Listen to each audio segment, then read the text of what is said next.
السلام علیکم ورحمۃ اللہ وبرکاتہ۔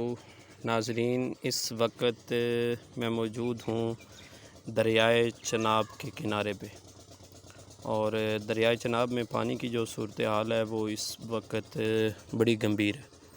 پانی کی سطح دن بدن اس کے اندر اضافہ ہو رہا ہے۔ جب سے یہ موسم برسات شروع ہوا ہے تو گلیشیئر کے پگھلنے کی وجہ سے بھی اور بارشز جو دن بدن ہو رہی ہیں، اور پچھلے دنوں بھی کافی بارشیں ہوئی تھی، اور ان کی شدت کی وجہ سے دریا کے اندر جو پانی ہے نا وہ بھی کافی زیادہ ہو گیا، اور اس وقت یہ دیکھیں پانی اپنے جوش کے اندر جو ہے وہ مستیاں کر رہا ہے، اور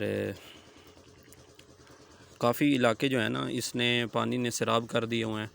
جو علاقے بالکل کنارے پر موجود ہیں، وہ ڈیرہ جات جو دریاؤں کے کناروں پر موجود ہیں، وہ اس وقت زیادہ تر جو علاقے ہیں نا وہ زیر آب ہیں، اور پانی جو ہے ان کی فصلوں دریا تک کے پہنچ پانی کو چکا ہے۔ روکنے کے لیے حکومت کی طرف سے یہاں پر حفاظتی بند بھی لگائے گئے ہیں، پتھر وغیرہ رکھ کے، اور دریا کی وجہ سے کافی زمین جو ہے اس نے اپنے حصار میں لے لی ہے۔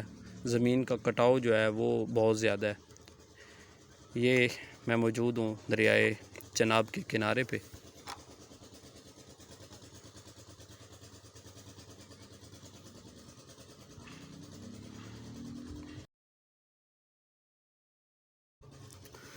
یہ دیکھیں زمین کا کٹاؤ جو پانی کی وجہ سے ہوتا ہے، اور کافی لوگوں کی زمینیں جو ہیں وہ دریا اپنے جو ہے نا وہ اندر لے کے چلا گیا، اور دیکھیں پانی کس طرح ہے۔ یہ سامنے فصلیں اس نے زیر آب کی ہوئی ہیں، اور پانی کی سطح بہت زیادہ ہے۔ اللہ تعالیٰ سے دعا کرنی چاہیے، ہمارے جو بھائی یہاں پر رہتے ہیں کناروں پہ، اللہ ان کی حفاظت فرمائے۔